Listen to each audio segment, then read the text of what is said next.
Okay, I wanted to show you this pull rudder setup because of Aeroworks and high tech. This turned out to be really quick and easy. What Aeroworks does, they have a sleeve maybe 10 inches long for each pull cable. Pull cables don't cross, they both go straight. You put their control horns, when you don't care, huh? Put their stock control horns on with the stock pilot holes and use the middle hole of the three holes for the ball joint on the control horn. And then put a 3-inch arm on your rudder servo in the servo tray. Really stout servo tray too. There has like a truss effect. You can see the tabs that come through, and it sticks down about a ½ inch down. It's a little over 1/8 of an inch thick ply. This thing's very rigid. So yeah, all you do is use a 3-inch arm and go to the middle hole on the stock control horns in the stock pilot hole location, and you'll end up with, when you're fully turned, you'll have your pulling side, and your non-pulling side doesn't get slack or tight. The geometry is exactly right. So that makes it really nice from Aeroworks. And Aeroworks also includes all the hardware, so, well, most of the pull hardware, not the arms, but these ball joints and the cable and the crimps. And the neat thing about, and there's a lot of options out there. Some of them may, by all rights be better. There's that one from, is it called Seacrest, that has the set screws on it that looks pretty cool. I used to always take a Dubro ball joint and then I would Dremel it out to make it round, so on the inside, so it wouldn't cut the wire, and run through there and make my own tensioner. It's really quick, cheap, and easy, but didn't feel like doing it this time, so I used the stock Aeroworks setup. It's got these brass connectors that have a hole drilled through them, and you guys have probably seen these before through the years, but what made it fast and easy about that is that, the way I've done it, going through the ball joint, what would happen is, it'd be hard to get the exact length without having it slide around through the ball joint, and then you'd end up short or long and have to adjust it, and it'd be tough, challenging. But with these, once you slide the cable through that hole and then crimp it over, it pretty much gets stuck there. So, when you go to make your loops and crimp, nothing moves. Usually I'd make them kind of short, figured I'd have to tighten them up, with the old methods that I would use. But on this, it's, pretty what you see is what you get. If you make them short thinking you have to tighten them up, then they're going to be too short because they're going to be what you made them. But that makes it very fast because it just stays in place. That's kind of a cool thing from Aeroworks. And the fact that the geometry all works out, and the sleeves and the hole are already cut and in place for you, and the cables and crimps are included, and these gizmos too. Yeah, it made that quick and easy. Then the big thing is, when you're synchronizing multiple servos together, is that word again, linearity, and how they're usually different, so you're having to make adjustments.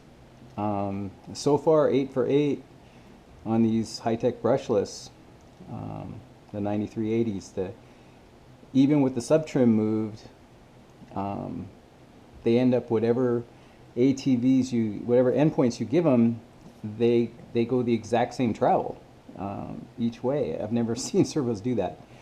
So with these, I just measured the push rods, center of ball at 2 3/8 inches, and stuck them on there, and then they're perfect throughout the range of travel, with the endpoints in the radio being both 125, 125.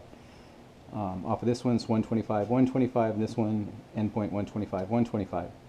Even though, like I said, the subterms are different. I really haven't run across this before, and it's pretty darn cool. It makes this stuff go very quick and easy and lacking any type of frustration. So if we turn this thing on, what I wanted to show you is how cool it came out, and it just took a couple minutes to do. But yeah, here we are, radio's on. See, the brushless are pretty darn quiet. And you look down here, trying to hit the stairs. and you got full 3D rates. And when you're pulling this way, let's get some, lost our light. When you're pulling, come on, be cooperative. So this will be the pulling side. You don't want this loose or tight. It's not loose or tight. Same this way. This now is pulling side. This is not loose or tight. Yeah, you can't move the. Let's walk it down and show you. You know, this way you can't move the servo. You can't move this rudder either way. It ain't going anywhere. There's no blowback.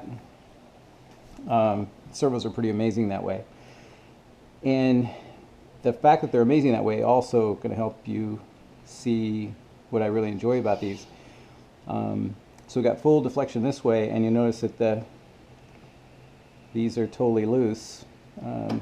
I can pull it off, and that's because when they're under load, they get stronger. You know, the servos. So it's not needing the other servo to keep it in place. It's going to stay in place, and no matter if you put more load on it, it's just going to resist more. Usually any servos that you got that are brushed, they're going to fade when you pop one off, so it's kind of hard to get these adjusted right. You know, the push rods in between. But with these, this is going to stay exactly there. The more load you pop, you know, it'll increase the load because now this servo's not helping the servo anymore. So now this servo has increased load, so it just locks in place even harder. So look how easy that came off. You know, it's the same with this one. It came right off too. They'll just both come right off. Let me spin that thing around. So then it's the same throughout the other end, you know, the extreme end. It's the same thing. They come right off. And get that ball lined up. And gotta thread a little crooked. You can see how loose they are. You know, they totally don't have any binding at all. And then if you go to any like midpoint, see there's center and about mid. You know, same thing. Gonna come right off. Just gonna line up the ball joint. Yeah, they're both 2 3/8 apart. I did it so fast I just measured it at 2 3/8 and made these 2 3/8 and stuck them on there, and then thought I'd have to do some adjustment because of linearity with the radio or whatever. I have to figure something out, and they're not. They're perfect throughout the entire range of travel each way. The servos themselves are just perfectly linear, all 8 of them so far. Have I repeated that enough yet? Anyway, quick, easy, simple setup, and very, very convenient the way Aeroworks gives you this cable crimp and you know, this stud device keeper. Not sure what we should call that thing. Clevis, and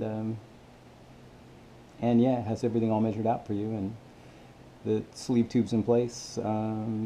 It's a drop-in, quickest, easiest pull-pull rudder I've ever done, and that's, you know, half because of Aeroworks and half because of these high-tech brushes. I don't know if, you know, the JR and the Futaba brushless and the other brands are all that linear too, but so far this is the first servos I've ever tried that are just dead perfect with their amount of travel that they go each way off the center out of the box, and with sub-trims adjusted that I've ever come across, like leaps and bounds.